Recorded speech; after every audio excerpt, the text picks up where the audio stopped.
Hello and welcome to another episode of Creepy Puppet Reads Creepypasta. Today's story is an older version of a creepypasta.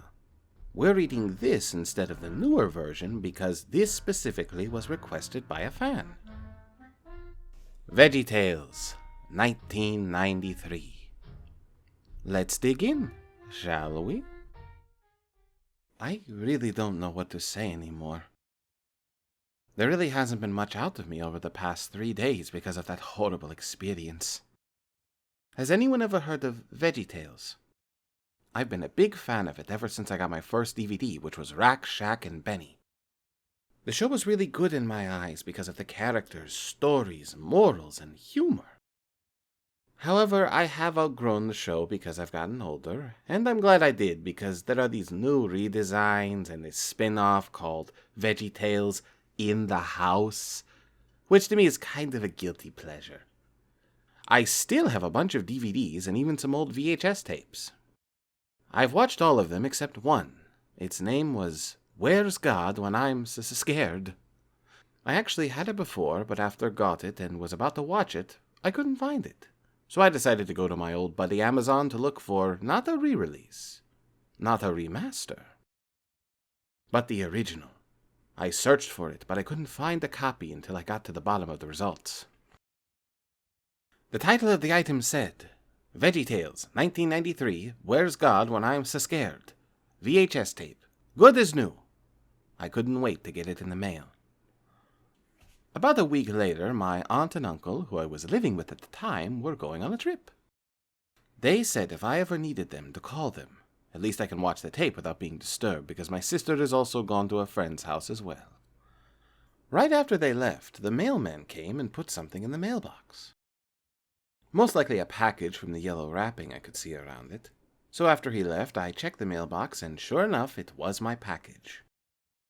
I grabbed it and went into the house, into my room, shut the door behind me, and started opening it up. After I opened it up, I started to look at the tape's condition, because you know Amazon, you could get something that looks brand new on the picture of the item, but then you wind up getting a sand-filled GameCube.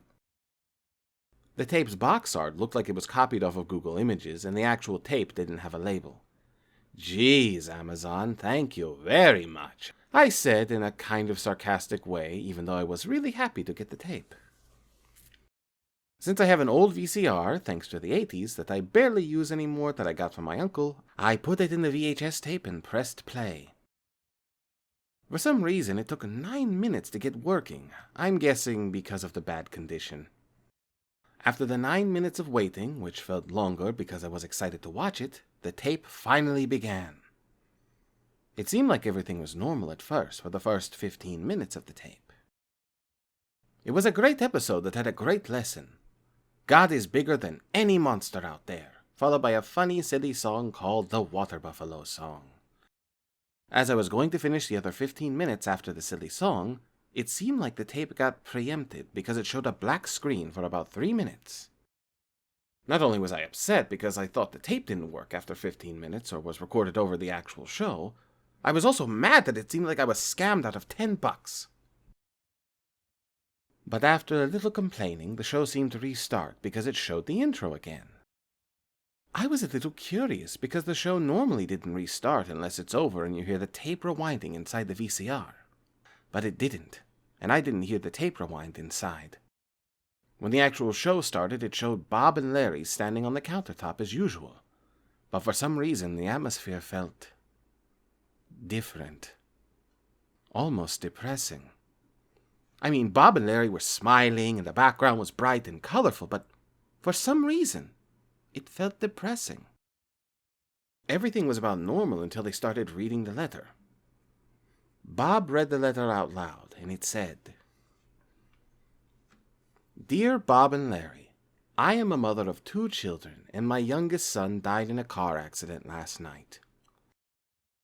His dad fell asleep on the wheel and crashed into a tree. He was fine, but my son was killed. I don't know what to do anymore. I just hope you understand what I've been through. Michelle. Bob looked really upset with the letter, and Larry didn't say anything clever or funny, which was kinda out of character for him. The show interrupted Bob and Larry before they could say anything. The show started up with Junior watching TV at night in the living room, similar to Where's God When I'm Scared, with the familiar Mom Asparagus saying, "Junior, it's time for bed," with Junior saying, "Just 4 more minutes." But he decided to turn off the television and go to his room. He hopped up the stairs and into his room. However, he was extremely scared, even more than when he was watching the TV show. He thought, "Yeesh, that show is scary, but it isn't real. Is it?" Junior went to sleep, and we get treated to his dreams/nightmares. There was a lot of flashing colors and shapes with Junior in the dream world. After about 30 seconds, I heard a loud, booming voice that sounded like my TV speakers were at 100 volume/%. However, my volume was only at 10%. The voice said, "You are weak, humble, disgraceful, no one." This part shocked me the most. I was jump scared by the monster that Junior watched on the TV, except it looked a lot more demented. Junior woke up not with a scream, not a cry, but instead a shocked face. It cut to 2 days later. Bob and Larry were with Mom and Dad Asparagus. The dad said, "Junior hasn't come out of his room in 2 days. Is he sick? Is he coming down with something? Is he injured? We don't know because he never told us." They entered his room. Junior looked a lot worse than from the last time we saw him. He was laying straight on his bed, staring up with red, bloodshot eyes, and was drooling out of a gaping mouth. Bob closed his eyes and said, "Junior looks like he's in really bad condition." This was the first time I'd seen Bob this serious. They cut to Junior again, but he was shaking rapidly and started foaming out of the mouth. He seemed like he was crying as well. It cut to a hospital building where a doctor that looked like Archibald said in his British accent, "Junior hasn't slept in 3 days. He looks like he's shocked, almost in a coma state." His mom said to Junior, "We didn't know you were scared, Junior. You should have told us." This was getting really disturbing and getting uncomfortable to watch.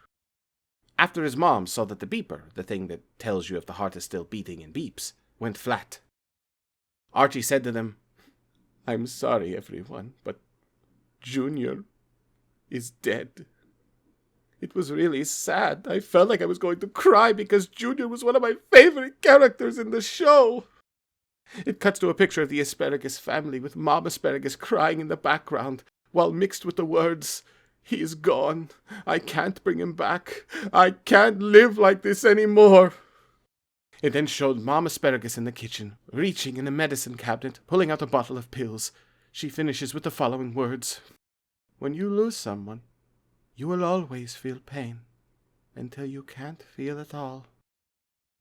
She opens up the bottle, pours all the pills in her mouth, then passes out. The final image is an image of the Asparagus family. It cuts back to the countertop, where Bob and Larry are even sadder from when they read the letter. Then Bob said in a sad voice, "It's time to talk to QWERTY about what we learned today." QWERTY didn't work, though, and Bob was getting very angry at QWERTY for not working. He starts bouncing off of QWERTY like a ball, getting angrier every time. Larry even told Bob to stop or he might get hurt. Bob charged at the computer, and when he hit it, he splattered into pieces of tomato juice and tomato chunks. Larry ran off crying. He then went to the edge of the countertop and said to the audience, while staring at the camera in a sad voice, "Remember, kids, God made you special, and He loves you very much. Goodbye." Larry then jumped off the counter, and when he hits the floor, he smashes into pieces. Then the episode ended with no credits. Just nothing. This was a very shocking experience for me. I didn't know who made the episode. I don't even know if I was dreaming or not. I couldn't sleep for 2 days. I kept on getting nightmares about the following episode. The next day, I decided to email Big Idea, the company that makes Veggietales, about this strange and disturbing episode. I didn't get a response until 2 weeks later, and the email said, "To whom it concerns. From Big Idea. Subject, Disturbing Veggietales, 1993. Where's God When I'm So Scared? Reply." We are sorry. We have never made anything as disturbing or demented as you have described for us. But we understand your worry, so we think you should get rid of it and anything else that might worry you. And remember, God made you special and loves you very much. Big idea. I took their word for it. I threw the tape along with my Veggietales DVDs, VHS tapes, and even my Bob and Larry plushies that I'd had since I was little and threw them in the garbage. I tried to tell other people about it, even my closest friends and my aunt and uncle, but they didn't believe me. I was watching the news on TV, and there was a news story about a father and son who was driving last night and crashed into a tree. The father survived with few injuries, but the son died, and the mother was named Michelle. That's strange, because that was something similar to the letter that Bob and Larry read. So the next day I decided to take a drive around my home state, Arizona.